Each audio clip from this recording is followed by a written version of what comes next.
যেদিন বাবা ফোন করে বললো তোর ছোট ভাইয়ের বিয়ে ঠিক হয়ে গেছে, এই মাসে 15 তারিখের বিয়ে, কথাটা শুনে আমার মাথায় আকাশ ভেঙে পড়লো। কারণ আমি বড় ভাই এখনো বিয়ে করিনি, যেখানে বাবা মায়ের ভাবার কথা ছিল আমার, সেখানে আমার কথা না ভেবে ছোট ভাইয়ের বিয়ে ঠিক করে ফেলেছে। পরক্ষণে এবার আমি মনে মনে ভাবলাম আমি হয়তো বিদেশে থাকি, এই জন্য বাবা মা আমার কথা ভাবেনি, আমি দেশে গেলে হয়তো আমার কথা ভাববে। তারপর আমি আমার ছোট ভাইকে ফোন করে বললাম তোর হবু বউয়ের জন্য যা যা লাগে আমাকে বলবি। তারপর সেই বিয়ের গহনা বাবদ আমি তাকে 2 লক্ষ টাকা পাঠালাম। পরের দিন সে ফোন করে বললো তার হবু বউয়ের নাকি বিয়ের দিন মাথায় একটি সোনার টিকলি পরার অনেক শখ, তাই আরো 50,000 টাকা লাগবে। তারপর আমি ধার দেনা করে তাকে আরো 50,000 টাকা পাঠিয়ে দিলাম। আমি খুব অবাক হয়ে খেয়াল করতাম যখনই পরিবারের কেউ আমাকে ফোন করতো আমি কেমন আছি কি করছি সেটা কেউ জিজ্ঞেস করতো না, জিজ্ঞেস করতো কবে টাকা পাঠাবো, এর এটা লাগবে ওর ওটা লাগবে। প্রথম এই বিষয়টা খুব খারাপ লাগতো। অবশ্যই একটা সময় পর ভাবলাম আমি হলাম পরিবারের বড় ছেলে, আমার কাছে চাইবে না তো কার কাছে চাইবে? বাবা মা এত কষ্ট করে বড় বানিয়েছে, নিজের টাকা খরচ করে বিদেশে পাঠিয়েছে, আমি যদি এখন তাদের ইচ্ছেগুলো পূরণ না করতে পারি তাহলে আমি কিসের বড় সন্তান হলাম? মা বাবা ভাই বোন যখন যেটা আবদার করেছে আমি সেটাই দেওয়ার চেষ্টা করেছি, যত কষ্টে হোক সেই ইচ্ছেগুলো পূরণ করার চেষ্টা করেছি। দীর্ঘ 9 বছর প্রবাস জীবন পার করার পর বাবাকে একদিন ফোন করে বললাম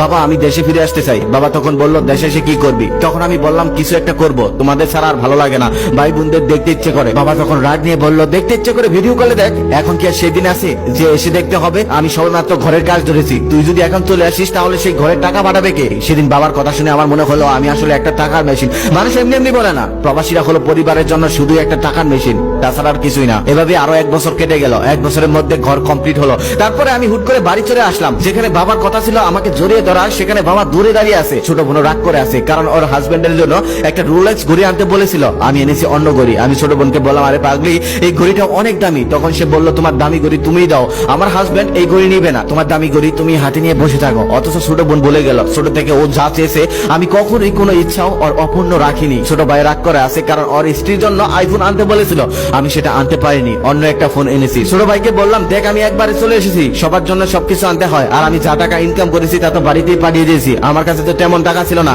একটা আইফোনের অনেক দাম, তাই তো আমি আনতে পাইনি। ছোট ভাই তখন বললো আমার স্ত্রী তোমার কাছে সামান্য একটা আইফোন চেয়েছিল আর তুমি দিতে পারলে না, লাগবে না তোমার ফোন, তোমার ফোন তুমি ব্যবহার করো। অথচ ছোট ভাই ভুলে গেল আর বিয়ে বাবদ আমি ওকে 2.5 লক্ষ টাকা দিয়েছিলাম, ওর হাতের আইফোনটা আমি কিনে দিয়েছিলাম। যেদিন থেকে বাড়িতে এসেছি তারপরের দিন থেকে দোকানে গিয়ে বসতাম। একদিন বাবা হঠাৎ করে বলল তুই কবে বিদেশে চলে যাবি? আমি মাথা নিচু করে বললাম আমি তো আর যাবো না, আমি তো একবার চলে এসেছি। বাবা তখন বলল তাহলে এখন কি করবি? তখন আমি বললাম আমাদের ব্যবসাটা একটু বড় করব।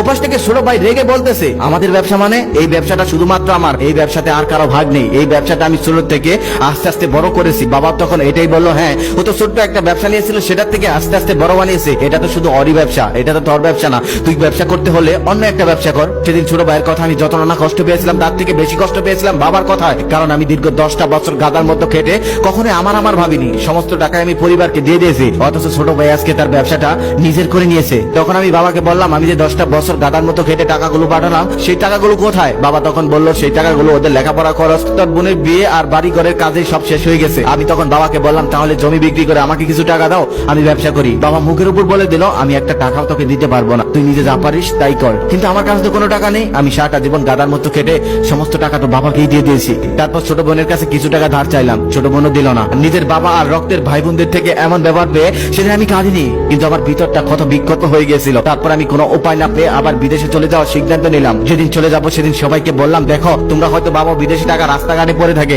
কিন্তু একমাত্র প্রবাসীরাই জানে বিদেশ থেকে টাকা ইনকাম করতে কতটা কষ্ট। যে ছেলেটা কখনো 5 কেজি ওজন মাথায় নিত না, সেই ছেলেটা 50 কেজি সিমেন্টের বস্তা মাথায় নিয়ে 4-5 তলা দৌড়ে উঠে যায়। 18 ঘন্টা ডিউটি করার পর নিজে রান্না করে খেয়ে তারপর ঘুমাতে হয়, আবার ভোরে উঠে ডিউটিতে যেতে হয়। আমি যদি বেঁচে থাকি আর কখনোই দেশে ফিরবো না, আর যদি মারাও যাই তারপরেও যদি তোমরা খবরও পাও কখনো আমার লাশটা আনতে চাও না, আমার লাশ সেই দেশে থাকুক, এটা আমি চাই। তাই প্রত্যেকটা বড় ছেলের উদ্দেশ্যে একটা কথা, নিজের জন্য কিছু কইরেন, একটা সময় কেউ পাশে থাকবে না। টাকা নেশা খুব খারাপ, টাকা নিজের রক্তের সম্পর্কের মানুষগুলাকেও পৃথক করে দেয়, যার হাতে থাকে তার কথাই কয়।